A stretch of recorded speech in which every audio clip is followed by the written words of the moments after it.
السلام علیکم ورحمۃ اللہ وبرکاتہ۔ میرے قابل احترام بزرگوں، عزیز دوستوں، اللہ جل جلالہ نے ہمیں ایسے رسول عطا فرمائے ہیں اور ایسے نبی عطا فرمائے ہیں جن کی برکات رہتی دنیا تک رہیں گی۔ اور اللہ جل جلالہ نے ازل سے ایک فیصلہ فرمایا تھا کہ محمد صلی اللہ علیہ وآلہ وسلم کو پیدا کرنا ہے اور ان کو ہر قسم کے عیب سے، ہر قسم کے شر سے ان کو بچا کے اور پاک رکھنا ہے، اور ان کو ساری انسانیت کا اور سارے جن و بشر کا سردار بنانا ہے اور سب کے لیے رحمت بنا کر کے ان کو بھیجنا ہے۔ یہ سب باتیں ہمارے رب نے طے کی تھی اور اسی طرح ہوا جیسے ہمارے رب نے طے کیا تھا۔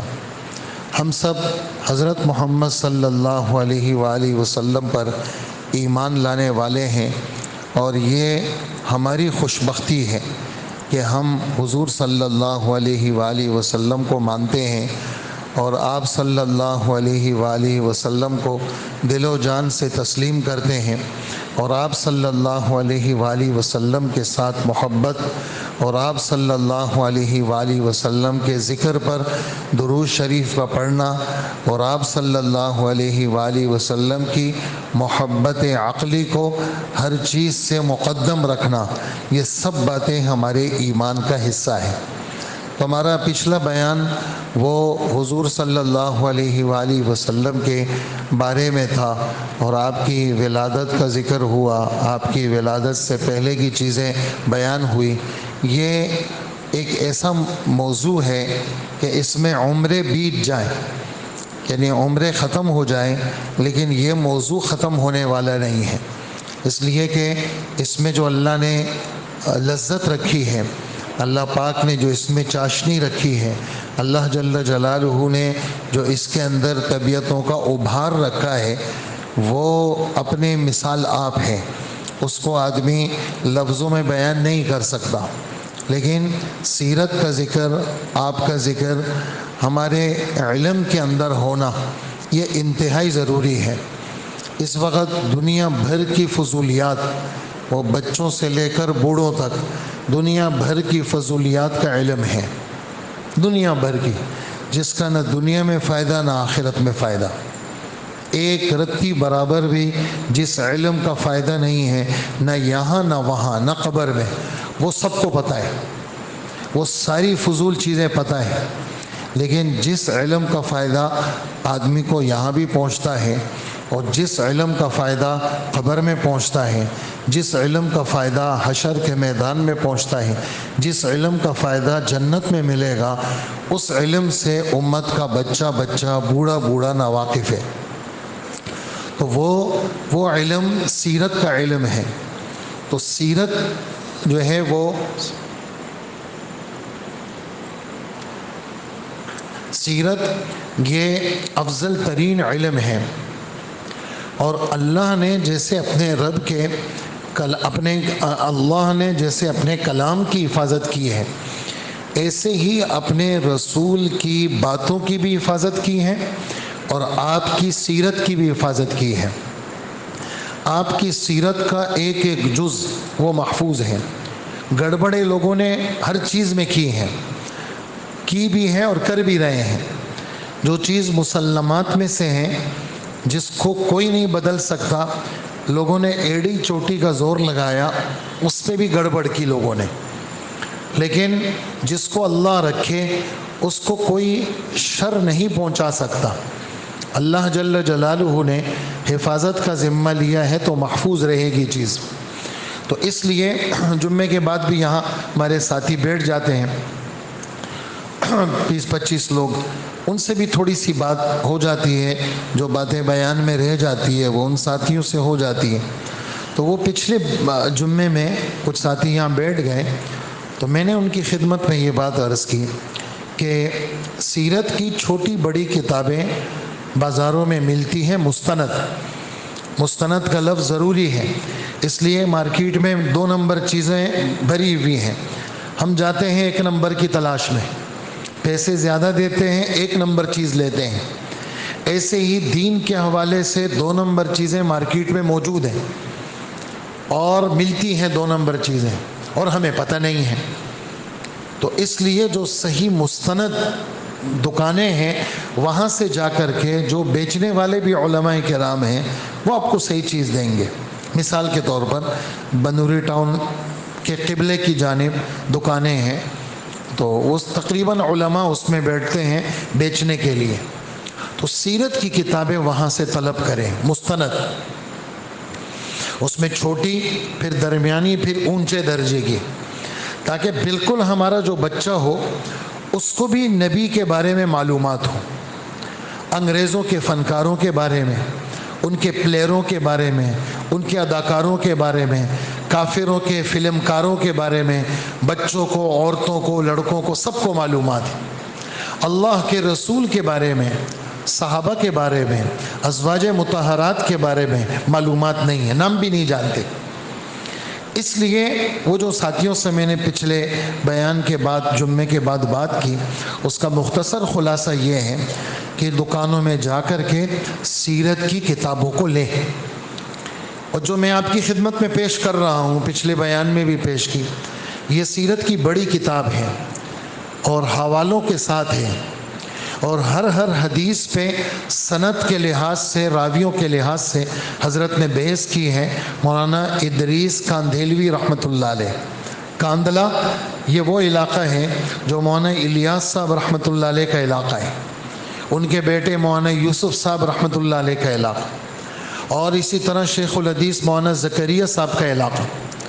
علم حدیث کے اندر اور علم سیرت میں اس علاقے والوں کو بہت بڑی مہارت حاصل ہے، اور اللہ نے علم حدیث کی جو خدمت ان لوگوں سے لی ہے، بخاری شریف کی چوٹی کی کتاب سے لے کر نیچے کی کتابوں تک، وہ ان حضرات نے اللہ کے جو نبی کی باتیں ہیں اور اس میں جو مشکل چیزیں ہیں، جو بہت ہی زیادہ علمی مباحث سے پر چیزیں ہیں، وہ ان حضرات نے محنت کی ہے۔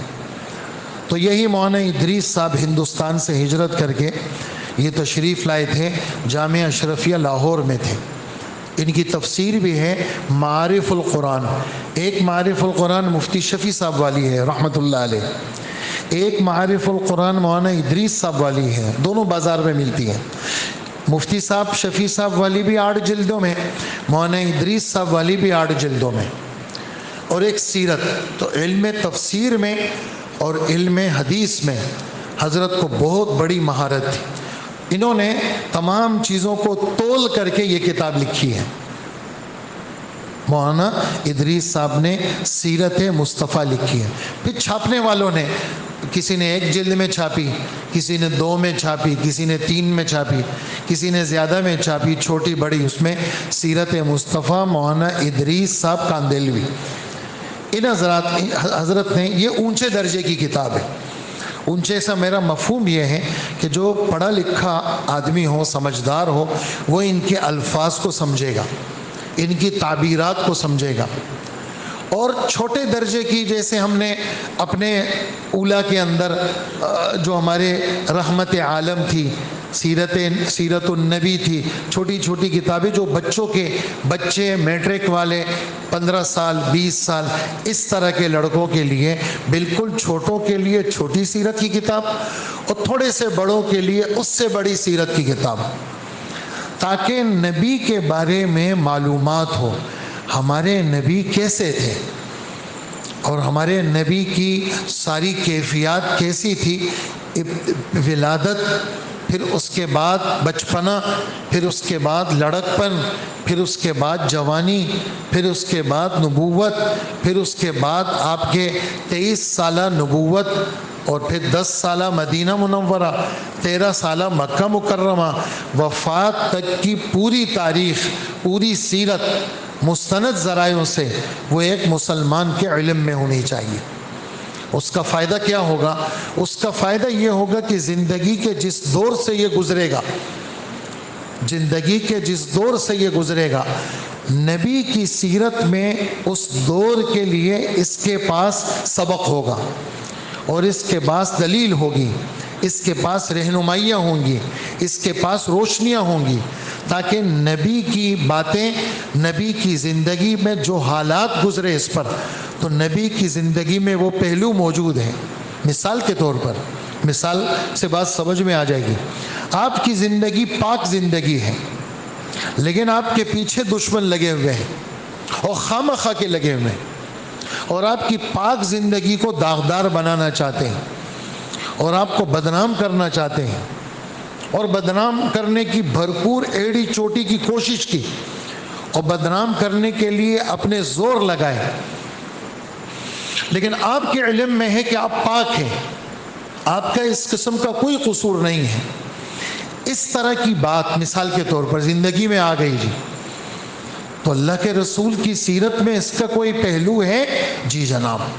اماں جان حضرت عائشہ رضی اللہ تعالی عنہا پہ تہمت لگی، منافق نے لگائی، منافق کے ساتھ اکا دکا مسلمان بھی لگ گئے، اور تہمت لگی، اور ایسی لگی کہ 40-50 دن تک حضور کو بھی پتہ نہیں، کس بات کا پتہ نہیں، یعنی سچ کا پتہ نہیں۔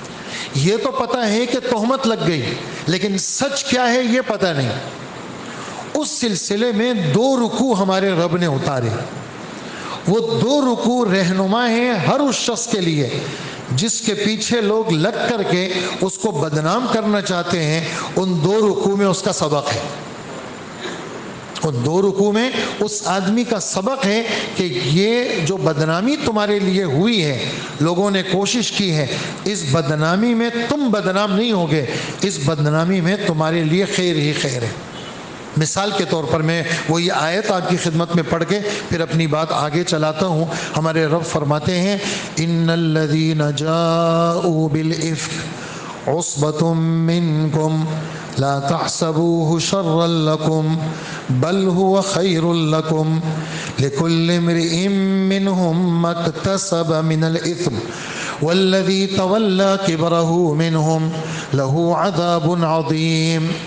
بے شک بات ہے وہ لوگ جو خامخواہ کا جھوٹ باندھ کر کے وہ لے کے آئے ہیں، وہ تمہیں میں سے کچھ لوگ ہیں، یعنی انسان ہیں، کچھ منافق ہیں، کچھ مسلمان ہیں، لیکن آ تو گیا جھوٹ اور پھیلانے کی بھرپور کوشش کی گئی، آ تو گیا جھوٹ پھیلانے کی بھرپور کوشش کی گئی، لیکن اے مسلمانوں لا تحسبوہ شرا لکم، یہ جو جھوٹ آیا ہے اس کو تم اپنے لیے شر مت سمجھنا، بل ہوا خیر لکم، یہ بدنامی بظاہر تو بدنامی ہے، لوگ ہمارے بارے میں پتہ نہیں کیا کیا گمان کر رہے ہیں، پتہ نہیں کیا کیا چیزیں اڑا رہے ہیں، پتہ نہیں کیا کیا سوچ رہے ہیں۔ اللہ پاک فرماتے ہیں خیر ہے اس کے اندر تمہارے لیے۔ اور جو ان کا بڑا بدماش ہے عبداللہ ابن ابی ابن سلول، جس نے اس کے بنانے کے اندر بھرپور حصہ لیا، اس کو تو خدا چھوڑے گا نہیں، اس کو تو بڑا عذاب ہوگا۔ لیکن اے خدا کے ماننے والوں مسلمانوں، اے خدا کے ماننے والوں مسلمانوں، لولا اذ سمعتموه ظن المؤمنون والمؤمنات بانفسهم خيرا وقالوا هذا افك مبين۔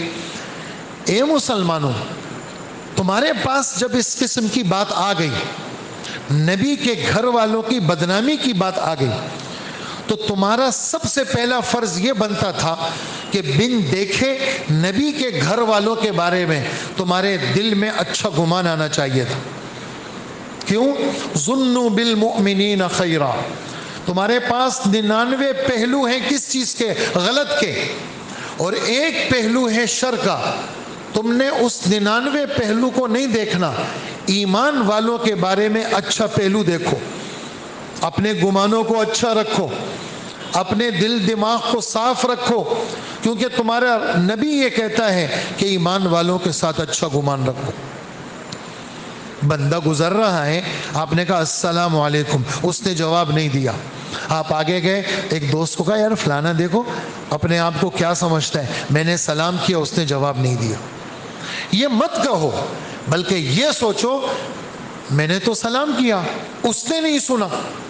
اپنے دل کو اچھے گمان سے سمجھایا کرو. وجہ بدگمانی دل کا گناہ ہے اور بدگمانی سے بچنا یہ فرض ہے اور بدگمانی حرام ہے اور سب سے بڑی بدگمانی خدا کے خلاف. اجی اللہ تو ہماری سنتے ہی نہیں ہے, بے شمار دفعہ مانگا اللہ نے ہمارا نہیں. یہ دیکھو خدا نے میرے ساتھ کیا کیا, نعوذ باللہ, اللہ کو میں ہی ملا تھا کیا. یہ آزاد لوگوں کے جملے ہیں, یہ کافروں کے جملے ہیں, یہ مسلمانوں کے جملے نہیں ہیں. اپنی نیکیاں خدا کو دکھاتے, دیکھا خدا میں نے تیرے لیے روزے رکھے, خدا میں تیرے لیے حج کیا, زکوٰۃ دی, آپ نے میرے ساتھ ایسا کیا. انا للہ و انا الیہ راجعون. ایمان والا ایسا آزاد نہیں ہوتا, یہ تو کافر آزاد ہوتے ہیں. ایمان والے کے دل دماغ پر تو ہر وقت اللہ کا رعب ہوتا ہے.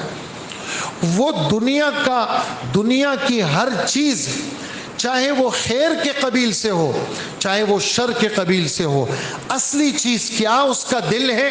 قل کل من عند اللہ, سب کچھ کہاں سے آتا ہے؟ ہاں, اور میں اللہ کی تقدیر پر راضی ہوں. تو اللہ کے خلاف بدگمانی کفر ہے, حرام ہے. اس لیے حکم ملا ہے, یا ایھا الذین آمنوا اجتنبوا کثیرا من الظن. ایمان والو بہت سارے گمانوں سے بچو. ان بعض الظن اثم, اس لیے کہ بعض گمان گناہ ہوتے ہیں. تمہیں کیا پتہ کسی کے بارے میں, تم اندر گھسے ہو, تم نے تحقیقات کی ہے, تم اس کے گھر سے واقف ہو, تم اس کے اندر سے واقف ہو, اس پہ کیا گزر رہی ہے تمہیں کیا پتہ. تم نے تو بس ایک جملہ سامنے آیا تم نے کس دیا سامنے والے پہ.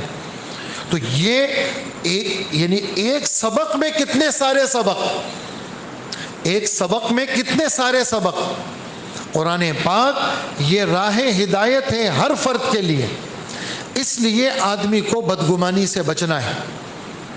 اپنے آپ سے ہم ہمیشہ خوشگمان رہتے ہیں, نہیں, بدگمان رہنا ہے تو اپنے آپ سے رہو کہ کہیں یہ نفس تمہیں گناہوں میں نہ ڈال دے.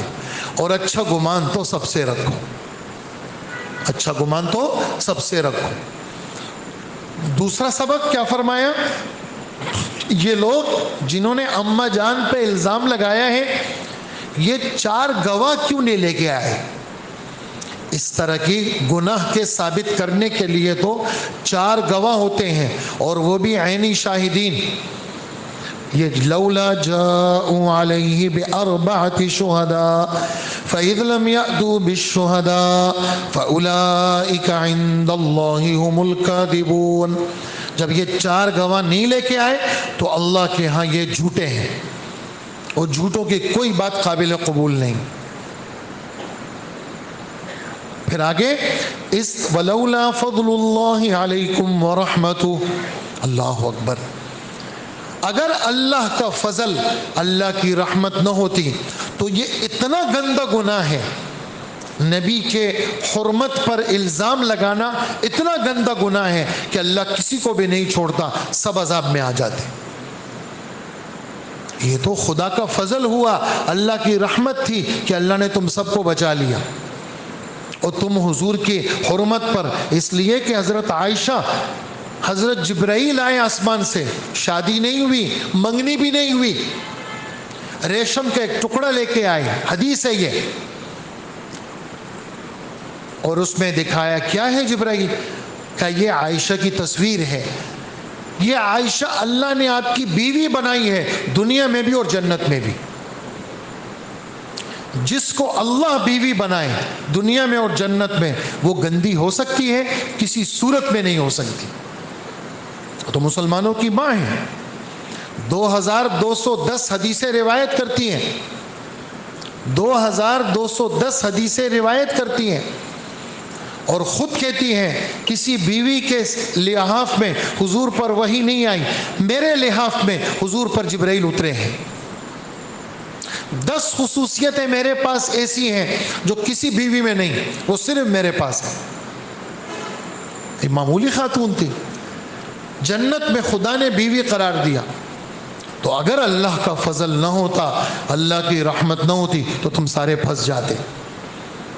اور پھر ایسی بات اگر کوئی لگ جائے تو اس کو تو چپ ہونا چاہیے تمہیں. اور تم کیا کر رہے ہو؟ تم اس باتوں کو مزے لے لے کے بیان کر رہے ہو. کسی کے خلاف کوئی بات تمہارے ہاتھ لگ گئی، تم مزے لے لے کے بیان کرتے ہو، تو شرم آنی چاہیے تمہیں. تلقونه بألسنتكم وتقولون بأفواهكم ما ليس لكم به علم وتحسبونه هينا وهو عند الله عظيم. جب تم اس بات کو شفٹ کر رہے تھے ایک دوسرے اور بیان کر رہے تھے اور تم اس بات کو ہلکا سمجھ رہے تھے، یہ سبق ہے ہمارے لیے. کیوں؟ ہم مسلمان ہیں. پتہ نہیں کیا کیا چیزیں سوشل میڈیا پہ لوگ دیکھتے ہیں، پتہ نہیں کیا، اور کیا کیا تبصرے ہوتے ہیں، اور کس کس کے بارے میں ہوتے ہیں، اور پتہ ہی نہیں ہے، اور اس کو ہلکا لیتے ہیں. یار محفلیں سجائیں گے، عشاء کے بعد بیٹھیں گے، صبح 5 بجے تک محفلیں ہوں گی، جب اذانیں شروع ہوں گی یہ بستروں میں چلے جائیں گے، اور رات کی محفلیں جو ہے نا سوشل میڈیا پہ چلیں گی. جو جس کے حد پہ جو چڑھ گیا، صحابی چڑھ گیا تو صحابی کی خیر نہیں، حضور کی بیوی چڑھ گئی ہاتھ میں تو اس کی خیر نہیں، اور کوئی نبی ہاتھ میں آ گیا تو اس کی خیر نہیں. آزادی کا دور ہے. ہم تو آزاد نہیں ہیں، ہم تو پابند ہیں. ہم تو مرتے دم تک ہماری گردن، ہمارا سر آسمانی باتوں کے سامنے جھکا ہوا ہے. یہ جھکنا ہمارے لیے خیر ہے. تم مزے لے رہے تھے حضور کی باتیں کر کے. یہ ہمیں سبق ہے کہ خبردار جس بات کا پتہ نہ ہو. آپ کو میں ایک عجیب قصہ سناؤں. کسی سے کوئی گناہ ہو گیا، نوکرانی تھی، باندی جس کو لوگ خریدتے بیچتے تھے، تو اس کا مالک جب اس کو بیچنے جائے کہا اس میں یہ برائی ہے.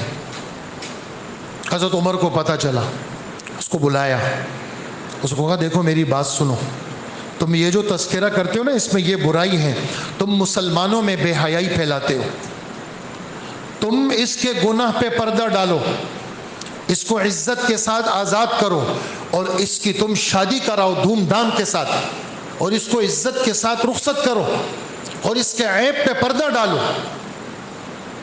تم اس کے عیب کو چاک کرتے ہو، تو اس لیے تم اس کو ہلکا سمجھ رہے ہو. یہ تو اللہ کے ہاں بہت بڑا گناہ ہے. اور وَلَوْلَا إِذْ سَمِعْتُمُوهُ قُلْتُمْ مَا يَكُونُ لَنَا، اور تم میں جب یہ بات سن لیتے تو تم یہ کہہ دیتے کہ ہمارے لیے تو مناسب نہیں ہے ہم اپنی زبانوں سے نبی کے گھر والوں کے بارے میں کچھ کہیں. ہم کچھ نہیں کہتے، ہم کچھ نہیں کہتے. تمہیں ایسا کہنا چاہیے تھا، نہیں ہے کہ تم ایک کے ساتھ 10 باتیں لگاتے. یعظکم اللہ ان تعودوا لمثلہ ابدا ان کنتم مؤمنین. اللہ تمہیں نصیحت کرتا ہے. اللہ اکبر. اس ایک ایک جملے میں ایسی ایسی چیزیں چھپی ہوئی ہیں. اللہ تمہیں نصیحت کرتا ہے، خبردار آئندہ ایسی حرکت مت کرنا. اگر تمہارا اللہ پر ایمان ہے تمہیں اللہ نصیحت کرتا ہے ایسی حرکت مت کرنا. وَيُبَيِّنُ اللَّهُ لَكُمُ الْآيَاتِ، اللہ اپنی آیتیں تمہارے سامنے کھول کھول کے سناتا ہے، اور اللہ جاننے والے ہیں، حکمت والے ہیں. اور ایک آیت جو ابھی میں آپ کو سناؤں گا، یہ آیت تو ہر فرد کے لیے ہے، مشعل راہ ہے کہ میری ذات سے کہیں بے حیائی تو نہیں پھیل رہی. زبان، میرا مال، میرے ہاتھ پیر، میرا دستخط، میری چلت پھرت، میرا دیکھنا، میرا سننا، میری نقل و حرکت وہ بے حیائی کے پھیلانے کا ذریعہ تو نہیں ہے. کیا؟ ان الذين يحبون ان تشيع الفاحشة في الذين آمنوا لهم عذاب أليم في الدنيا والآخرة والله يعلم وأنتم لا تعلمون. بے شک بات ہے جو لوگ بے حیائی کو پھیلانا پسند کرتے ہیں، خاص کر مسلمانوں کے اندر، وہ اس بات سے بے فکر نہ رہیں ان کو دنیا میں بھی اللہ دردناک عذاب دیں گے اور آخرت میں بھی ان کی خیر نہیں ہے. اپنے آپ کو بچائیں. میرا پیسہ بے حیائی کو پھیلا رہا، میں ہر قسم کی لیڈیں دے رہا ہوں گھروں کے اندر، اور اس لیڈوں سے میری بے حیائی پھیلا رہا ہوں میں، میں بے حیائی کے کاموں کے اندر میں ایسی چھپائی کا کام ہے میرا کہ میں تصویریں چھاپ رہا ہوں، میرا کام ہی یہی ہے. لوگ آ کے مسئلہ پوچھتے ہیں، جواب نفی میں ملتا ہے، جواب نفی میں ملتا ہے. میں اپنے کاروبار کے فروغ کے لیے تصویروں کو سہارا بناتا ہوں، کسی قسم کی کوئی بھی تصویر. تو ہر وہ چیز جو ایمان والوں میں بے حیائی کو فروغ دے، اس آدمی کی نہ دنیا میں خیر ہے نہ آخرت میں خیر ہے. پھر جی عذاب نقد کیوں نہیں آتا؟ ہم تو ایسے لوگوں کو بڑا دندناتا ہوا پھرتا دیکھتے ہیں. تو فرمایا وَلَوْلَا فَضْلُ اللَّهِ عَلَيْكُمْ وَرَحْمَتُهُ، اگر اللہ کا فضل، اللہ کی رحمت نہ ہوتی تو عذاب آ جاتا. اور اللہ شفیق ہیں، یہ رؤوف کا ترجمہ ہے، اور اللہ مہربان ہے، یہ رحیم کا ترجمہ ہے. پھر ترغیب دے رہے ہیں، چونکہ یہ حرکت بڑی خطرناک ہوئی تھی. اے ایمان والو، شیطان کے قدم بقدم مت چلنا. اور جو آدمی شیطان کے قدم بقدم چلتا ہے، اس کا تو کام ہی یہی ہے کہ بے حیائی کا حکم کرتا ہے. اس کا کام ہی یہی ہے کہ کپڑے اتارے لوگوں کے. اس کا کام ہی یہی کہ لوگوں کو بے حیا بنائے. اس کا کام یہ ہے. اگر اللہ کا فضل نہ ہوتا تو لوگ سب بے حیائیوں میں لگ جاتے، کسی کا تزکیہ نفس نہ ہوتا. لیکن اللہ کا فضل ہوا، لوگ آتے ہیں اور وہ سنتے ہیں اور وہ پڑھتے ہیں اور وہ محفلوں میں بیٹھتے ہیں. پھر ان کی تربیت ہوتی ہے اور اللہ پاک ان کے گند کو صاف کر دیتے ہیں. اگر اللہ کا فضل نہ ہوتا ما زکا منکم من احد، کسی کا اندر پاک نہ ہوتا. اللہ کا فضل ہوا، لوگوں کو اللہ نے پاک کیا. اللہ پاک کرتے ہیں اور اللہ سننے والے ہیں. آیتیں تو آ گئی، اور اس میں حضرت ابو بکر کا قریبی رشتہ دار، جس کے راشن کا بندوبست ابو بکر کرتے تھے، جس کے لباس کا بندوبست ابو بکر کرتے تھے، جس کے گھر کی ضروریات ابو بکر کے ہاتھ سے پوری ہوتی تھی، وہ بھی ان لوگوں میں شامل تھا. نام آ گیا، وہ بھی ان لوگوں میں شامل تھا. مصطح ان کا نام تھا، وہ بھی لوگوں میں تھا. حضرت ابو بکر نے کہا اچھا، میری روٹی پہ پلنے والا میں اس کو دیتا ہوں، اس نے میری بیٹی پہ الزام لگانے میں یہ بھی شریک تھا. ایسا ہوتا ہے. آپ کے قریبی لوگ جن کے دلوں کے اندر آپ کے لیے حسد ہوگا، وہ ایسے موقع پر اٹھیں گے، ان لوگوں کے ہاں میں ہاں ملا کر کے آپ کے خلاف ہنسیں گے اور آپ کے لیے درد سر بنیں گے، جبکہ وہ آپ کے قریب تھے. اچھا اس نے کیا ایسا؟ اللہ کی قسم کھاتا ہوں میں، ابو بکر کہنے لگے آج کے بعد اس پر میرے پیسے بند.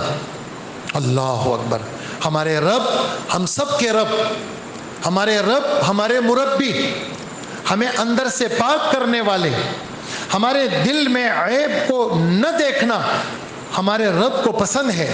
ہمارا رب ہمیں گندا نہیں دیکھنا چاہتا، ہمارا رب ہمیں اندر باہر سے پاک دیکھنا چاہتا ہے. تربیت کے الفاظ سنتے رہیے، غور سے سنیے. حضرت ابو بکر کے لیے آیت اتری. ابو بکر کیا، قیامت تک کے میرے اور آپ کے لیے یہ آیت اتری کہ ہم کبھی کبھار ایسا ہوتا ہے، اچھا میں اس پر احسان کرنے والا، اس نے یہ بدلہ دیا، تو اس کا مطلب یہ ہوا میں نے احسان اللہ کے لیے نہیں کیا تھا، کسی اور کے لیے کیا تھا. ہمارا معاملہ تو اللہ کے لیے. کوئی ہمیں آگے سے کڑوی بات کہے، ہمیں گالیاں دے، ہمیں برا بلا کہے، ہماری ترتیب نبی کی ترتیب. گالی دی، میں اس کو منہ پہ گالی دوں گا، نہیں دوں گا گالی. ہمارے نبی کو لوگ گالیاں دیتے تھے تو وہ کیا کہتے تھے؟ اللہ اکبر. سننے کا قصہ ہے یہ، حدیث سے بالکل سامنے، بخاری مسلم اور بڑی کتابوں میں یہ حدیث ہے کہ لوگ حضور کو گالی دیتے تھے. حضور کا نام ہے محمد، میں نے آپ کو پچھلے بیان میں پوری تشریح کے ساتھ سنایا. حضور کا نام ہے محمد، اور محمد کی تعریف، جس کی تعریف بار بار کی جائے تو وہ حضور کو یعنی محمد کے نام کو گالی دیتے تھے. تو حضور نے فرمایا انہم یشتمون محمدا وانا محمد ہم یشتمون مذمما ولست بمذمم. یہ لوگ گالی محمد کو نہیں دیتے، محمد تو میرا نام ہے، میری تو بڑی بڑی تعریفیں ہوتی ہیں، بلکہ یہ تو مذمم کو گالی دیتے ہیں. مذمم جس کی مذمت کی جاتی ہے، مجھے تھوڑی دیتے ہیں. ہمارے عربی کا ایک شعر ہے کتابوں کے اندر، وَلَقَدْ أَمُرُّ عَلَى اللَّئِيمِ يَسُبُّنِي فَمَضَيْتُ ثَمَّةَ قُلْتُ لَا يَعْنِينِي، میں ایک گندے آدمی کے پاس سے گزرا، وہ مجھے گالیاں دے رہا تھا، ماں بہن کی گالیاں دے رہا تھا، میں گزر گیا، میں نے کہا یہ مجھے نہیں دے رہا، کسی اور کو دے رہا ہوگا۔ یہ ہمیں سبق ہے، یہ ہمیں نامردی نہیں سکھائی جا رہی، لوگ اس کو نامردی کہتے ہیں، یہ سبق ہے۔ حضرت ابو بکر رضی اللہ تعالی عنہ کے لیے آیت اتری، سننے کے قابل ہے، وَلَا يَأْتَلِ أُولُو الْفَضْلِ مِنْكُمْ وَالسَّعَةِ أَنْ يُؤْتُوا أُولِي الْقُرْبَى وَالْمَسَاكِينِ وَالْمُهَاجِرِينَ فِي سَبِيلِ اللَّهِ وَلْيَعْفُوا وَلْيَصْفَحُوا أَلَا تُحِبُّونَ أَنْ يَغْفِرَ اللَّهُ لَكُمْ وَاللَّهُ غَفُورٌ رَحِيمٌ۔ تم میں سے جو فضیلت والے ہیں، دل دماغ ان کا صاف ہے، نبی کے قریبی ساتھی ہیں، فضیلت والے، وہ اس بات کی قسمیں نہ کھائیں کہ ہم رشتہ داروں کو نہیں دیں گے، ہم مہاجرین کو نہیں دیں گے، ہم اپنے قریبی رشتہ داروں پہ خرچ نہیں کریں گے۔ ان کو چاہیے کہ یہ درگزر کر لیں اور معاف کر لیں۔ تمہاری یہ معافی کس بات کا سبب بنے گی؟ اے مسلمانوں، تم نہیں چاہتے کہ اللہ تمہاری بخشش کرے؟ یہ جملہ سنا، ابو بکر کی آنکھوں میں آنسو، فرمایا کیوں نہیں اے اللہ، ہم تو چاہتے ہیں آپ ہماری بخشش کر لیں۔ اور راشن اور خرچہ شروع کر لیا، پہلے سے زیادہ شروع کر لیا۔ کیوں؟ اللہ نے تربیت کی کہ ایسے موقع پر شیطان آتا ہے، ہمیشہ کا دشمن بناتا ہے، دیکھو دشمنی مت کرنا، دشمنی مت کرنا، خیال رکھنا اس کا۔ یہ میں نے آپ کو ایک پہلو سنا ہے جو ہمارے ان تمام بیانات میں کبھی نہیں سنا ہوگا آپ نے، لیکن اس میں کیا ہے؟ نبی کی سیرت کا ایک حصہ کہ جی میں نے نبی کی سیرت کا مطالعہ کیا، یہ مطالعے میں یہ بات آ گئی، اچھا یہ تو پوری زندگی کی تبدیلی کی بات، 70 80 سال ہو گئے دینی محفلوں کے اندر، لیکن یہ بات پتہ نہیں ہے۔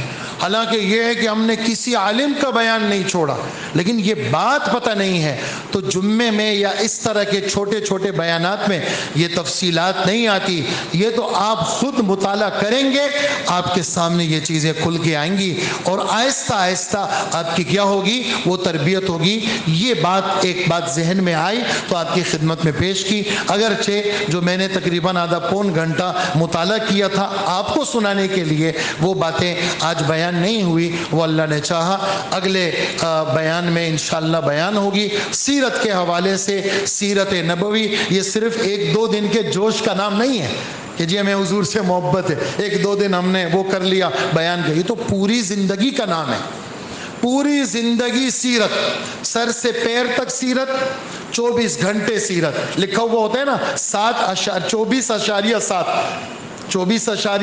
24 گھنٹے دکان کھلی ہے، 7 دن کھلی ہے۔ ہماری سروس 24 گھنٹے اور 7 دن، ہفتے کے 7 دن اور 24 گھنٹے۔